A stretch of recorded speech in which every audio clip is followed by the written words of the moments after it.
મિત્રો એક નળાકારના પાયાનું ક્ષેત્રફળ 616 સેમી સ્ક્વેર છે. હવે તમને ખ્યાલ છે કે નળાકાર એટલે આવો આકાર. હવે આ આકારમાં પાયાનું એટલે આ પાયો છે. હવે તમે આમ ઉપરથી જોશો ને તો એ તો દેખાશે તો વર્તુળ જ, બરાબર છે. અને આ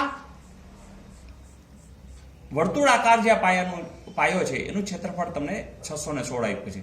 અને તમારે પાયાની ત્રિજ્યા એટલે કે આ ત્રિજ્યા શોધવાની. મિત્રો સાવ સિમ્પલ, તમને એક આ સૂત્ર જ ખબર હોય કે વર્તુળનું ક્ષેત્રફળ એટલે a બરાબર પાઈ આર સ્ક્વેર. એમાં તમને a તો આપી દીધો છે, પાઈની કિંમત જાણો છો એટલે r તો r વર્ગ મળી જશે, એના આધારે r મળી જશે.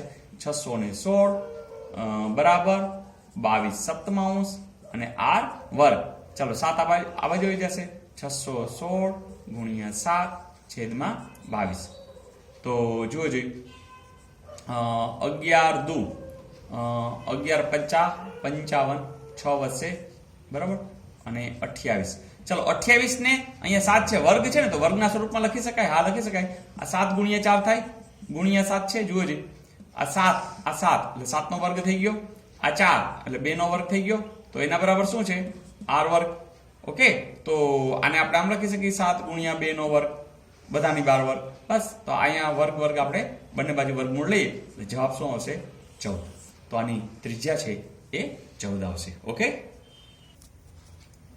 મિત્રો, અહીં દ્વિઘાત સમીકરણ જે આ પ્રમાણિત સ્વરૂપ છે એનો પૂર્ણ વર્ગની રીતે ઉકેલ શોધવાનું સૂત્ર આપણા ભારતીય ગણિત શાસ્ત્રી બંગાળના હતા, 8મી સદીમાં થઈ ગયેલા.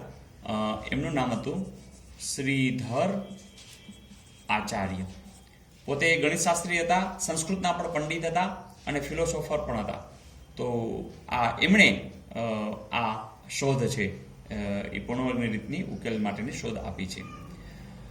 એવો જ એક પ્રશ્ન દ્વિઘાત સમીકરણનો એ છે કે જ્યારે બીજ સમાન હોય, તમને ખ્યાલ છે ને ડેલ્ટા b વર્ગ ઓછા 4ac.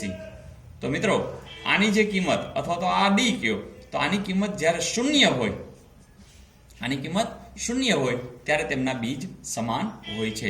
એટલે કે એનો જવાબ આવશે d બરાબર 0. Is it okay?